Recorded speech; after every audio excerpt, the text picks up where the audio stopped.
ये जो हम देख रहे हैं, भारत की तरफ से उस तरह के कोई बयानात नहीं आ रहे। पहलगाम के बाद बहुत ज्यादा था, हम छोड़ेंगे नहीं, ये कर देंगे, वो कर देंगे। अब उन बयानात में भी कुछ कमी नजर आई है, मोदी की भी कुछ खामोशी नजर आ रही है। क्या आपको लगता है कशीदगी कम हो रही है या ये ब्लफ हो सकता है? जी देखें, इसके दो पहलू हैं। एक तो मैं ये बता दूं कि ये जो फॉल्स फ्लैग ऑपरेशन था, इसके जो ऑब्जेक्टिव्स थे वो दो तो उन्होंने अचीव कर लिए हैं। एक तो उन्होंने अच्छा। इंडस वाटर ट्रीटी को सस्पेंड कर दिया है इसका बहाना बनाकर।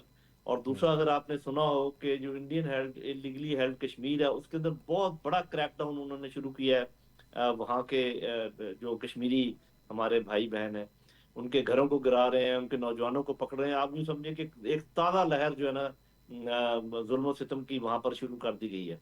जिसका ये मतलब भी है कि वो जो हमें इम्प्रेशन दिया जा रहा था कि किसी तरीके से उनको दबा लिया गया है या उनको काबू कर लिया गया है या उनको कोई लालच दे दिया गया है, वो सारी बातें गलत निकली। तो ये दो तो उन्होंने चीजें अचीव कर ली हैं। तीसरा मकसद उनका ये था कि हमारी तवज्जो इस तरफ मशरकी बॉर्डर की तरफ लेकर आए, ताकि मगरबी बॉर्डर से जो टीटीपी और बीएलए और बीआरए और दाइश और जिनके पीछे ये रॉ है और उनके और लोग हैं, हमें मालूम है। तो आपने देखा होगा कि कल परसों एक बहुत बड़ा हमला जो था वो हमारे फोर्सेस ने फॉइल किया है, जिसमें 70 से 71 लोग जो है वो जहन्नम वासिल किए गए हैं। तो हम्म। इसका इसका मतलब मैं ये समझता हूँ कि हमारे अफगानिस्तान की हुकूमत से भी ताल्लुकात ठीक हो रहे हैं, क्योंकि ये जरूर कोई इंटेलिजेंस शेयरिंग का शाखसाना होगा, वरना इतने लोगों को बैक वक्त जो है वो कोई आसान काम नहीं है। ठीक। तो एक तो ये बात हमारे मेरा ख्याल है कि जी। देखने की है।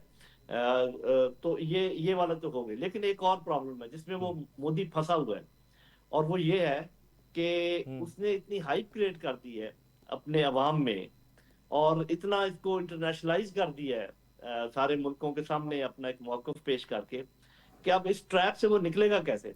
इसको मतलब मैं अगर कहूँ तो कमिटमेंट ट्रैप है। क्योंकि जो दो तीन चीजें उनके जितने भी प्रोफेशनल्स हैं जो उन्होंने बताई होंगी, मैं आपके सामने इजहार करता हूँ कि जी। जरूर उन्होंने इस बात का जिक्र किया होगा मोदी सरकार के सामने, उनकी काबीना के सामने। नंबर एक, जी। कश्मीर जो है अब कोई बाइलेटरल ट्राइलेटरल मामला नहीं है कि बीच में कश्मीरी हैं और भारत है और पाकिस्तान है। ये भी क्वाड्रिलेटरल मामला है। इसमें चौथा फ्रीक चीन, जो कि बहुत बड़ा फ्रीक है, वो अंदर शामिल हो गया है। तो अगर वो कश्मीर में कोई कार्रवाई करते हैं तो उनको सोच लेना चाहिए कि क्या वो दरम्यान में सैंडविच तो नहीं हो जाएंगे। क्योंकि चीन तो हमारा दोस्त है, और चीन ने जिस तरीके से कहा है कि हम हर सूरत में पाकिस्तान की सॉवरेनिटी की हिफाजत करेंगे, तो उससे भी उनको अंदाजा लगा लेना चाहिए कि क्या हो सकता है। एक बात। ठीक। दूसरी बात, जिस तरीके से वहां पर एक रिएक्शन पाया जाता है मकबूजा कश्मीर में भारतीय फौज के खिलाफ और भारत के बाकी जो सिक्योरिटी के इदारे हैं, तो अगर ये उन्होंने कोई ऐसा छोटा मोटा काम किया और हमने जवाब दिया, तो ये सोचने की बात है कि वो जो कश्मीरी मकबूजा कश्मीर में है वो दिल से किसके साथ होंगे, हमारे साथ होंगे या भारतीय फौज के साथ होंगे। ये एक बहुत बड़ा फैक्टर है। बिल्कुल सही। तीसरा फैक्टर ये है कि जब महदूद जंग होती है तो किसी भी बड़े मुल्क को कोई एडवांटेज नहीं होती, क्योंकि बड़े मुल्क को एडवांटेज होती है अगर ऑल आउट वॉर हो, जो कि अच्छा। न्यूक्लियर मामलात में हो नहीं सकती। तो अगर वो कोई छोटी जंग छोटे इलाके में करेंगे तो जितने ट्रुप्स वो इलाका ले सकता है उतने ही लेकर आएंगे ना। बिल्कुल तो ठीक। उससे ज्यादा तो हम ला सकते हैं। तो ये तीन ऐसे स्ट्रेटेजिक फैक्टर्स हैं जिसका जरूर जिक्र किया होगा। तो इनकी रोशनी में जो मेरा अंदाजा है, ये जो आपने उनके नायब सदर की बात की है, जी, अमेरिका के। वो इसमें जी। कोई शक नहीं कि उसके अंदर ये इशारा शामिल है कि हम्म। कोई बात नहीं, आप कोई छोटा मोटा काम कर लें।